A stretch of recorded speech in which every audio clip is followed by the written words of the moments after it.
ഈ കുമ്പിളപ്പം ഉണ്ടാക്കാൻ പോകുന്നത് ഈ ഇലയ്ക്കകത്താട്ടോ. ഇതിന് വഴനയിലാന്നാണ് പറയണത്. ഇപ്പോൾ മലപ്പുറം ഭാഗത്തൊക്കെ ഇതിന് ഇലമംഗലം എന്ന് പറയും. ഇത് നല്ല മണമാണേ. ഇത് കറുവപ്പട്ടയുടെ ഒക്കെ ഒരു മണമാണ്. അതേ ഒരു ഷേപ്പാണ് ഇതാട്ടോ. അപ്പോൾ ഇതിലാണ് നമ്മൾ അപ്പം ഉണ്ടാക്കാൻ പോണത്. ഇതിപ്പോൾ ഞാൻ അപ്പം കൂടെ പുഴുങ്ങാൻ വെച്ചിട്ടുണ്ട്. ഇതിപ്പോൾ വെള്ളം തിളച്ചപ്പോൾ തന്നെ നല്ലൊരു ഫ്ലേവറാണ് ഇതിന് വരുന്നുണ്ട്. അപ്പോൾ ഈ ഇലയിൽ നമ്മൾ ഉണ്ടാക്കി കഴിഞ്ഞാൽ ഈ ഇലയുടെ മണമായിരിക്കും കേട്ടോ ആ അപ്പത്തിനുണ്ടാവുന്നത്. ഇത് ഒരു വലിയ മരത്തിലുണ്ടാകുന്ന ഇലയാണത്. ഇത് കൂടുതലും മലപ്രദേശങ്ങളിലൊക്കെ ഇങ്ങനത്തെ ഇല കാണും കേട്ടോ. ഇങ്ങനത്തെ ഇല കിട്ടുകയാണെന്നുണ്ടെങ്കിൽ ഇങ്ങനെ കുമ്പിളപ്പം ഒന്ന് ഉണ്ടാക്കി നോക്കട്ടോ. നല്ല ടേസ്റ്റാണ് കേട്ടോ. അപ്പോൾ ഇത് എങ്ങനെയാണ് ഉണ്ടാക്കുന്നത് നോക്കാം. ഇതുണ്ടാക്കാനായിട്ട് 1 കപ്പ് അരിപ്പൊടിയാണ് എടുത്തിരിക്കുന്നത്. ഇത് അപ്പം ഇടിയപ്പം ഒക്കെ ഉണ്ടാക്കുന്ന പൊടിയാട്ടോ.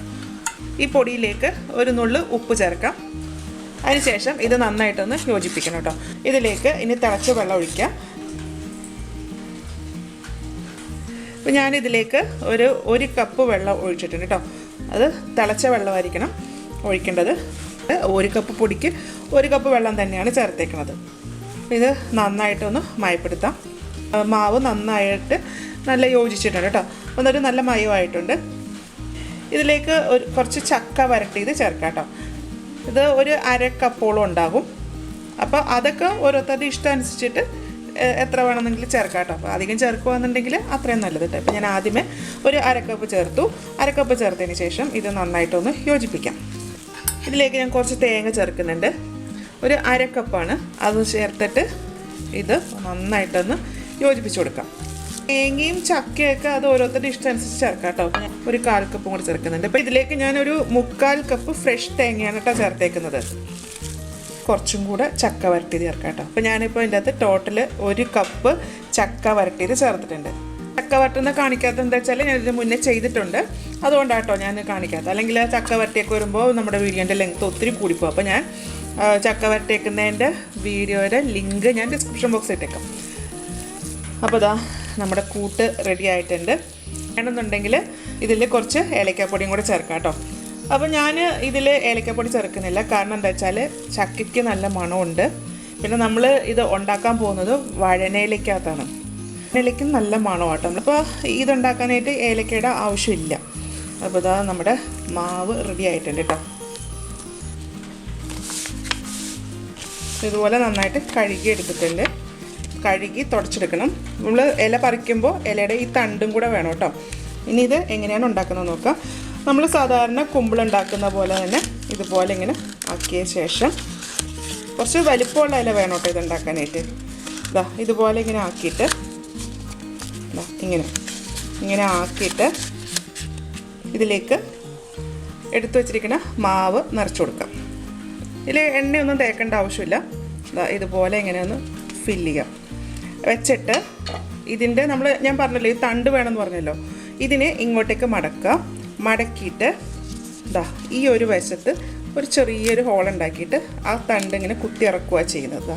ഇതുപോലെ ഇങ്ങനെയാണ് ഇരിക്കുന്നത് കേട്ടോ. ഇപ്പോൾ ഇഡ്ഡലി പാത്രം ചൂടാക്കാൻ വെച്ചിട്ടുണ്ടായിരുന്നു. ഇതിൽ കുറച്ച് വെള്ളം ഒഴിച്ചിട്ടാട്ടോ തിളപ്പിക്കാൻ വെച്ചിരുന്നത്. ഇവിടെ നല്ല മഴയാണ്. മഴയുടെ സൗണ്ടാണ് പുറത്ത് കേൾക്കുന്നത്. അപ്പോൾ നമ്മുടെ വെള്ളം നന്നായിട്ട് വെട്ടി തിളയ്ക്കുന്നുണ്ട്. ഇനി ഇതിനായിട്ടൊരു തട്ടിറക്കി വെക്കാം. അപ്പോൾ എനിക്ക് ഇങ്ങനെ അപ്പം വെക്കാനുള്ള പാത്രം ഉള്ളതുകൊണ്ട് അത് വെക്കുകയാണ്. അതല്ലാന്നുണ്ടെങ്കിൽ ഇഡ്ഡലിയൊക്കെ ഉണ്ടാക്കുന്ന തട്ടുണ്ടല്ലോ അത് വെച്ചാലും മതിയാവും കേട്ടോ. അപ്പോൾ നല്ലതായിട്ട് വെള്ളം തിളച്ചതിന് ശേഷം വേണം ഇത് വെക്കാനായിട്ട്. ഇതിങ്ങനെ എല്ലാം വെച്ച് കൊടുക്കാം.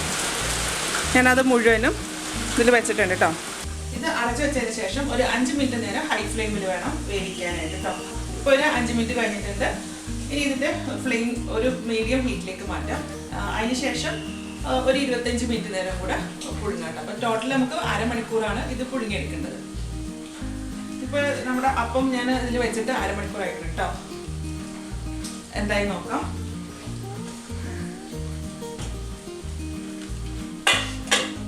ഇനി ഇതിൻ്റെ സ്റ്റൗ ഓഫ് ചെയ്യാം. ആ വഴനയിലയുടെ മണവും കേട്ടോ തുറക്കുമ്പോഴൊക്കെ നന്നായിട്ട് വരുന്നുണ്ട്. ഇതിപ്പോൾ നന്നായിട്ട് വെന്തിട്ടുണ്ടാവും. ഇനി ഇത് നമുക്ക് ഇതിൽ നിന്ന് മാറ്റാം കേട്ടോ. കുമ്പിളപ്പം ഞാനിങ്ങനെ എടുത്തിട്ടുണ്ട്. ഒരെണ്ണം തുറന്ന് വെച്ചിട്ടുണ്ട് കേട്ടോ. നല്ല സോഫ്റ്റാണ്. ഇത് നല്ല ചൂടാണ്.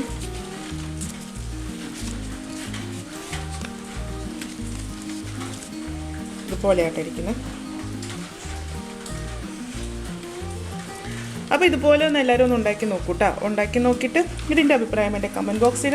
എൻ്റെ ചാനൽ ആദ്യമായിട്ടാണ് കാണുന്നതെങ്കിൽ സബ്സ്ക്രൈബ് ചെയ്യുക. വീഡിയോ ഇഷ്ടമായിരുന്നുണ്ടെങ്കിൽ ലൈക്ക് ചെയ്യുക, ഷെയർ ചെയ്യുക. അപ്പോൾ പിന്നെ അടുത്ത ദിവസം അടുത്ത റെസിപ്പിയുമായി കാണാം. Thank you.